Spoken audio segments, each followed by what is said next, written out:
राजस्थान की ओर से काफी बड़ी अपडेट आ रही है। जी हां, राजस्थान के अंदर लॉकडाउन 8 जून तक लागू कर दिया है। जैसा कि आप सभी को पता ही होगा कि 24 मई तक आपका लॉकडाउन लागू था, लेकिन अब इसे बढ़ाकर 15 दिनों के लिए और बढ़ाकर 8 जून तक लागू कर दिया गया है। और इसको लेकर जो है ऐलान हमारा 23 मई को रात के 8 बजे किया गया है और हमारी गाइडलाइंस भी आ चुकी हैं। तो चलिए जानते हैं हमारी नई गाइडलाइंस क्या है इस वीडियो के तहत। आगे बढ़ने से पहले कहूंगा चैनल जरूर सब्सक्राइब कर लीजिएगा। तो चलिए शुरुआत करते हैं। तो देखिएगा यहां पर आप देख सकते हो लिखा हुआ है राजस्थान सरकार मुख्यमंत्री जन संपर्क प्रकोष्ठ, प्रदेश में 24 मई से 8 जून तक आपका लॉकडाउन रहेगा, जिसको सरकार ने नाम दिया है त्रिस्तरीय जन अनुशासन लॉकडाउन। ठीक है, तो चलिए सब कुछ फुल गाइडलाइंस जानने वाले हैं इसकी वीडियो में। तो देखिएगा जयपुर यानी कि 23 मई को मुख्यमंत्री श्री अशोक गहलोत की अध्यक्षता में शनिवार को राज्य मंत्री परिषद की बैठक में जन अनुशासन लॉकडाउन को 15 दिन और बढ़ाने के लिए दिए गए सुझाव के मद्देनजर प्रदेश में 24 मई से लेकर 8 जून तक त्रिस्तरीय जन अनुशासन लॉकडाउन की गाइडलाइन जारी की गई है। ठीक है, मंत्री परिषद ने पॉजिटिव केस की संख्या में कुछ कमी आने के बावजूद संक्रमण एवं मृत्यु दर तथा अस्पतालों पर अत्यधिक दबाव होने के कारण लॉकडाउन जैसे सख्त कदमों को जारी रखने का सुझाव दिया था। त्रिस्तरीय जन अनुशासन लॉकडाउन के तहत देखिएगा, लॉकडाउन के तहत हमारी जो गाइडलाइंस हैं जो आम जनता के लिए वो भी जानेंगे, लेकिन ये भी जानना आपके लिए बहुत जरूरी होगा, इसलिए इसके साथ साथ हम ये भी जान लेते हैं। तो देखिएगा त्रिस्तरीय जन अनुशासन लॉकडाउन के तहत परिवार, वार्ड, ग्राम, शहर एवं राज्य स्तर पर सामाजिक व्यवहार यानी कि सोशल डिस्टेंसिंग एवं कोविड प्रोटोकॉलों के अनुरूप बदलाव लाने की अपेक्षा की गई है। प्रथम स्तर पर देखिएगा दोस्तों, ये त्रिस्तरीय जन अनुशासन लॉकडाउन है। आप इसे समझ सकते हो 3 लेवल का आपका लॉकडाउन है, और आप समझ रहे होगे जिसे आप ट्रिपल लॉकडाउन कहते हो। तो ये ट्रिपल लॉकडाउन क्या है, ये सारी चीज जानेंगे, तो देखते हैं। तो देखिएगा ट्रिपल लॉकडाउन में जो आपका फर्स्ट लॉक है यानी कि प्रथम स्तर पर पारिवारिक जिम्मेदारी समझते हुए लोगों को कुछ समय के लिए भारी व्यक्तियों पर घर के प्रवेश रोकना होगा। यानी कि भारी व्यक्तियों का घर के अंदर जो प्रवेश आप दे रहे हो आप रोक लो। ठीक है, यानी कि आप घर में किसी भारी व्यक्ति को ना बुलाओ। अति आवश्यक होने पर खुले स्थान पर सोशल डिस्टेंसिंग के साथ मिला जा सकता है, ताकि परिवार के बुजुर्ग और बच्चे एवं अन्य लोग सुरक्षित रहें। अब देखिएगा दूसरा लॉक क्या है, यानी कि 3 स्तर का लॉकडाउन है ये। पहला स्तर आपको समझ में आ गया कि घर में आपको किसी बाहर के लोगों को एंट्री नहीं देनी है। दूसरा लेवल समझो, दूसरा लेवल है कि दूसरे स्तर पर गांव और मोहल्ले में ऐसी गतिविधियों पर प्रभावी अंकुश रखना, रोक लगाना जिनसे संक्रमण फैलने की आशंका रहती है। यह सुनिश्चित किया जाएगा कि किसी भी स्थान पर 5 से ज्यादा लोग इकट्ठे ना हो, क्योंकि धारा 144 भी लागू है। ठीक है जी, दूसरा स्तर आपको समझ में आ गया। तीसरा स्तर क्या है, तीसरा स्तर यह है कि मेडिकल इमरजेंसी और अनुमत श्रेणी के अलावा एक शहर से दूसरे शहर और शहर से गांव और गांव से शहर, एक गांव से दूसरे गांव में आवागमन पूरी तरह से प्रतिबंध रहेगा। यानी कि आने जाने पर पूरी तरह से पाबंदी रहेगी किसी भी स्थान पर।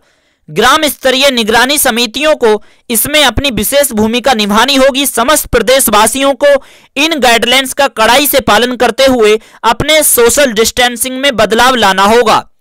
मुख्यमंत्री ने कहा है कि विवाह समारोह में भीड़ जुटाने संक्रमण के प्रसार का एक बड़ा कारण रहा है। इसे देखते हुए विशेषज्ञों की सलाह एवं जनप्रतिनिधियों के सुझाव पर 30 जून तक सभी विवाह जो हैं उस पर पाबंदी लगाई गई है। यानी कि 30 जून तक किसी भी विवाह प्रोग्राम को आप ना करो। उन्होंने कहा है कि लोग कोविड प्रोटोकॉलों को आवश्यक रूप से अपने व्यवहार में शामिल करें, क्योंकि देखिएगा दोस्तों गाइडलाइंस तो कितने भी बना ले, लेकिन जब तक वो पालन नहीं होंगी तब तक क्या फायदा। तो इसलिए कह रहे हैं कि कोविड प्रोटोकॉलों को आवश्यक रूप से अपने व्यवहार में शामिल करें, ताकि स्थिति में सुधार होने पर लॉकडाउन की पाबंदी में स्थिरता दी जा सके। उन्होंने कहा है कि लॉकडाउन से कुछ तकलीफें जरूर होती हैं, लेकिन संक्रमण प्रसार की वर्तमान स्थितियों में प्रदेशवासियों की जीवन रक्षा के लिए यह प्रतिबंध लगाना जरूरी है। अब देखिएगा गाइडलाइंस आपकी आने वाली हैं धीरे धीरे। तो देखिएगा विगत दिनों में जयपुर जिले में संक्रमण प्रसार रोकने के लिए चिकित्सा मंत्री डॉक्टर रघु शर्मा की अध्यक्षता में हुई बैठक में टेस्ट, ट्रैक एवं ट्रीट प्रोटोकॉल की व्यवस्था को और प्रभावी बनाने का निर्णय किया गया था। जयपुर के लिए बनाए गए इस मॉडल को प्रदेश भर में लागू किया जाएगा, जिसके तहत आपके ILI लक्षण वाले मरीजों को चिन्हीकरण और आपका मेडिकल किट वितरण, जांच, होम आइसोलेशन और उपचार की नियमित निगरानी की जाएगी। डोर टू डोर सर्वे का काम इस प्रकार किया जाएगा जिससे प्रत्येक घर का सर्वे 10 दिन में हो जाए और यह प्रक्रिया 10 दिवस में दोहराई जाएगी। अब देखिएगा दोस्तों, आम जन के लिए, आम जनता के लिए जो गाइडलाइन जानना बहुत जरूरी है वो अब स्टार्ट होती हैं।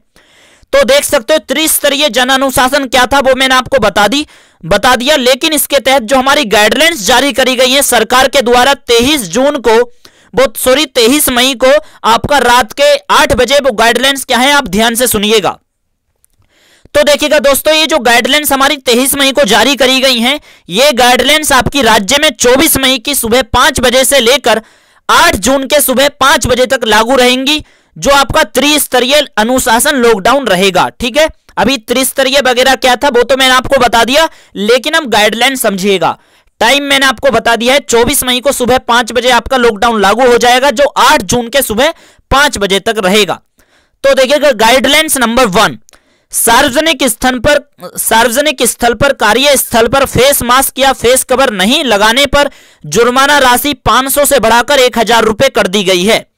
डेयरी एवं दूध की दुकानें, मंडियां, फल सब्जी, फूल माले की दुकानें तथा फल सब्जी के ठेले, साइकिल रिक्शा, ऑटो रिक्शा एवं मोबाइल वैन के माध्यम से बिक्रे बेचने वाले को छोड़कर बाजार जो है शुक्रवार 28 मई दोपहर 12 बजे से मंगलवार 1 जून सुबह 5 बजे तक तथा शुक्रवार 4 जून दोपहर 12 बजे से लेकर मंगलवार 8 जून सुबह 5 बजे तक बंद रहेंगे। ध्यान से सुनिएगा दोस्तों, केवल जरूरी सेवाओं को छोड़कर जो मैंने आपको बताया था, जैसे फल सब्जी मंडी है, ठेले हैं, cycle rickshaw, auto rickshaw, mobile van के माध्यम से जो सब्जी वगैरह बेच रहे हैं, जो सामान बेच रहे हैं, जरूरी सामान, उन सभी को छोड़कर जो आपके बाजार हैं, ठीक है, बाजार जो हैं आपके शुक्रवार 28 मई से लेकर शुक्रवार 28 मई दोपहर 12 बजे से लेकर मंगलवार 1 जून सुबह 5 बजे तक, ठीक है, बंद रहेंगे। फिर आप जो है अपने बाजार जो है 2 जून को या 3 जून को खोल सकते हो, लेकिन फिर जो है आपके बाजार जो है दोस्तों 4 जून को दोपहर 12 बजे से लेकर 8 जून सुबह 5 बजे तक बंद रहेंगे। ठीक है दोस्तों, तो ये आप समझ में आ गया आपको कि आपके जितने भी बाजार हैं वो कब कब बंद रहेंगे। अगला पॉइंट सुनिए, राज्य में विवाह समारोह 30 जून 2021 तक पाबंद रहेंगे, यानी कि आप विवाह समारोह नहीं कर सकते। ठीक है, विवाह से संबंधित किसी भी प्रकार के समारोह, डीजे, बारात एवं निकासी तथा प्रतिभोज आदि की अनुमति 30 जून तक नहीं होगी। विवाह घर में अथवा कोर्ट मैरिज के रूप में ही करने की अनुमति होगी, जिसमें केवल 11 व्यक्ति ही अनुमति होगी, जिसकी सूचना वेब पोर्टल covid.rajasthan.gov.in पर या हेल्पलाइन नंबर 181 पर देनी होगी। कहने का मतलब यह है दोस्तों कि जितनी भी शादी समारोह हैं पूरी तरह से उस पर पाबंदी रहेगी, लेकिन यदि आप जब भी आप शादी वगैरह करना चाहते हो तो आप या तो अपने घर के अंदर या आप कोर्ट मैरिज ही कर सकते हो, जिसके अंदर जो है आप कोर्ट में भी अगर जाओगे तो 11 व्यक्ति शामिल ही होंगे, 11 व्यक्ति से अधिक शामिल नहीं होने चाहिए और इसकी सूचना आपको पहले देनी होगी। ठीक है, विवाह में, शादी में बैंड बाजे, हलवाई, टेंट या किसी भी प्रकार की अन्य किसी भी व्यक्ति को शामिल होने की अनुमति नहीं होगी। शादी के लिए टेंट हाउस एवं हलवाई से संबंधित किसी भी प्रकार के सामान की होम डिलीवरी भी नहीं की जा सकेगी। Marriage garden, marriage hall, hotel परिसर शादी समारोह के लिए बंद रहेंगे। विवाह स्थल के मालिक जो हैं, टेंट व्यवसायी, कैटरिंग संचालकों और बैंड बाजा वादकों आदि को एडवांस बुकिंग राशि आयोजनकर्ता को लौटानी होगी या बाद में आयोजन करने की समायोजित करनी होगी। यानी कि देखिएगा बहुत से लोग जो हैं, जो कैटरिंग संचालक हैं, जो टेंट वगैरह लगाने वाले लोग हैं, उनको पैसा दे देते हैं और वो पैसा लौटाने के लिए अगर मना कर रहे हैं तो भाई उन्हें पैसा देना होगा। ठीक है, कानून के तहत अगर वरना आप पैसा नहीं दे रहे तो आप बाद में तारीख तय करो कि आपकी जो है 30 जून के बाद हम शादी करवाएंगे। ठीक है, किसी भी प्रकार की सामूहिक भोज की अनुमति नहीं होगी। ठीक है, यानी कि ग्रुप के अंदर जो हम खाना खाते हैं शादी वगैरह के अंदर। आम जन से अपील है कि पूजा अर्चना, इबादत, प्रार्थना घर पर ही रहकर करें, क्योंकि सभी धार्मिक स्थल बंद रहेंगे। मेडिकल सेवाओं के अलावा सभी प्रकार के निजी एवं सरकारी परिवहन के साधन जैसे बस, जीप आदि पूरी तरह से बंद रहेंगे। बारात के आवागमन के लिए बस, ऑटो, टेम्पो, ट्रैक्टर, जीप आदि की भी अनुमति नहीं होगी। अंतरराज्यीय और राज्य के भीतर माल का परिवहन करने वाले भारी वाहन जैसे ट्रक वगैरह की आवागमन, माल की लोडिंग और अनलोडिंग तथा इस कार्य के लिए नियोजित व्यक्ति अनुमत होंगे। राज्य में मेडिकल और अन्य इमरजेंसी तथा अनुमत श्रेणियों को छोड़कर एक जिले से दूसरे जिले, एक शहर से दूसरे शहर, एक शहर से दूसरे गांव, शहर से गांव या दूसरे गांव में सभी प्रकार के आवागमन पर पूर्ण प्रतिबंध रहेगा। केवल मेडिकल और इमरजेंसी सेवाओं को ही आने जाने की छूट होगी। वैक्सीनेशन के लिए लोग अपने निवास स्थल से संबंधित सेंटर में, यानी कि जो भी आपका, जहां भी आप टीका लगवाने जा रहे हो कोरोना का, नगरीय निकाय या पंचायत समिति की सीमा में स्थित टीकाकरण स्थल पर जा सकेंगे। राज्य के बाहर से आने वाले यात्रियों को 72 घंटे के भीतर की कार्रवाई की गई RT-PCR नेगेटिव जांच रिपोर्ट प्रस्तुत करनी अनिवार्य होगा। यदि कोई यात्री नेगेटिव जांच रिपोर्ट प्रस्तुत नहीं करता है तो उसे 15 दिन के लिए क्वारंटाइन किया जाएगा। अगला जो पेज है वो गाइडलाइंस का ध्यान से सुनिएगा।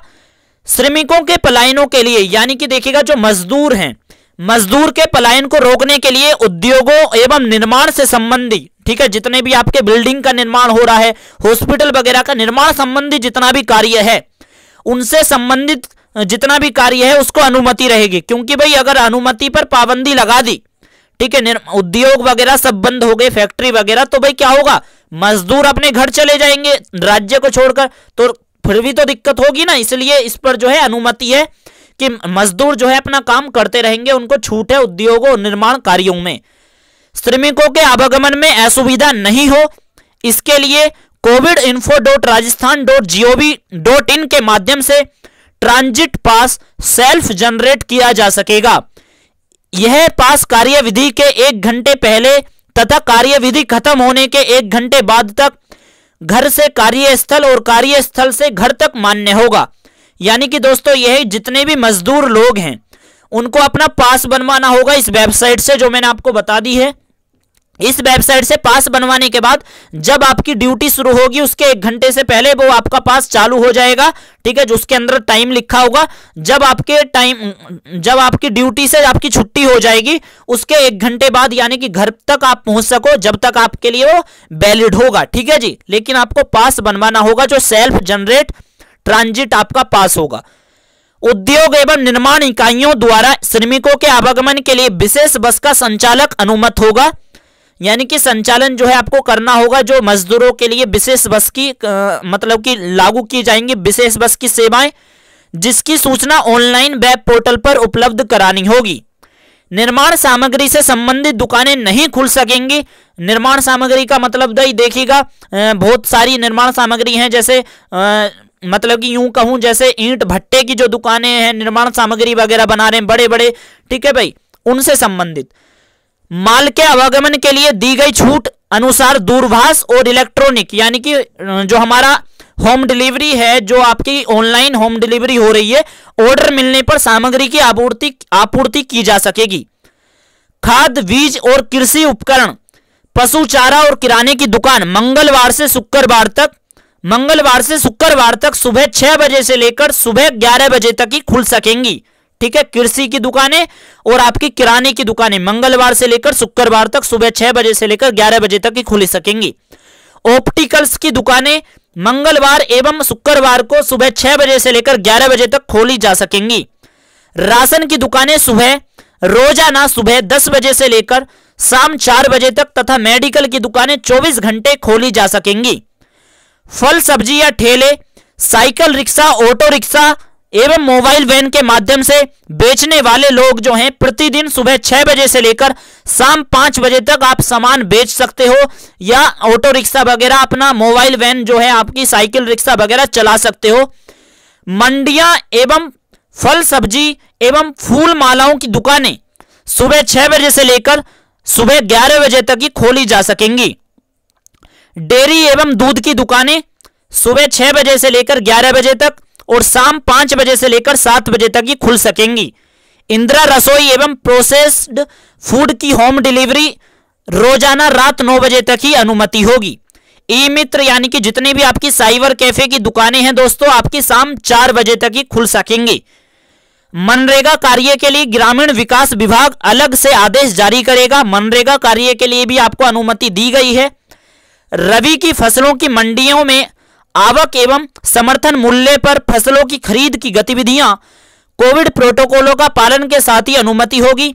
किसानों के मंडी पहुंचने एवं वापस आने के अलावा मंडी परिसर के बाहर आवागमन आवाजाही पूर्ण रूप से प्रतिबंध रहेगा। यानी कि आप मंडी वगैरह में आने जाने या मंडी पहुंचने वगैरह पर वही देखिएगा, किसानों के लिए कहा जा रहा है, उस पर भी आपको रोक लगा दी गई है। ठीक है, प्रतिबंधित होगा।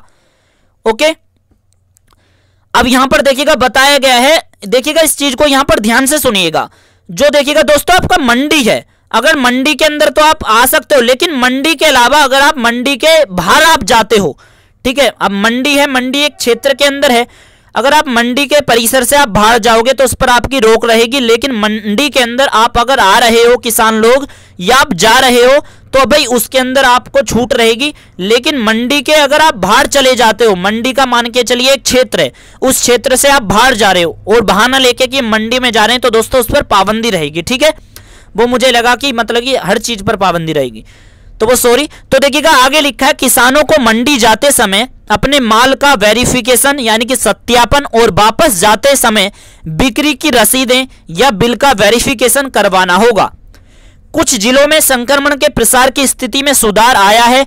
स्थिति और ठीक होने पर लोगों द्वारा जन अनुशासन के प्रभावी पालन सुनिश्चित होने पर 1 जून से इन इलाकों में व्यावसायिक गतिविधियों में और छूट दी जा सकती है। यानी कि राजस्थान जो है 1 जून के बाद हम कह सकते हैं अनलॉक की तैयारी भी कर सकता है या लॉकडाउन को धीरे धीरे खोला जा सकता है।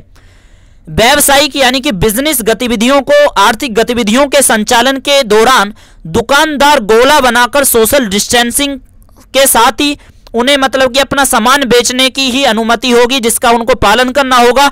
और दुकानदार पर 500 रुपए का जुर्माना लगाया जा सकता है अगर वो सोशल डिस्टेंसिंग वगैरह का पालन नहीं करेंगे तो दोस्तों यही गाइडलाइंस थी जो मैंने आपको सटीक रूप से बताई।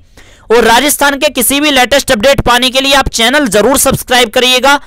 और इस पीडीएफ को डाउनलोड करने का डायरेक्ट आपको लिंक जो है इस वीडियो के डिस्क्रिप्शन में आपको मिल जाएगा। उस वेबसाइट पे जाके आप पढ़ लेना ध्यान से अगर आपको कहीं भी दिक्कत आ रही है। तो हम मिलते हैं किसी नेक्स्ट वीडियो में। चैनल जरूर सब्सक्राइब करिएगा और इस वीडियो को ज्यादा से ज्यादा शेयर करिएगा जिनसे फुल गाइडलाइंस मिल सके, क्योंकि बहुत लोग जो है अधूरी आधी जानकारी बना देते हैं जिससे आम जनता को समझने में कठिनाई होती है। तो हमें दीजिए इजाजत। Thank you.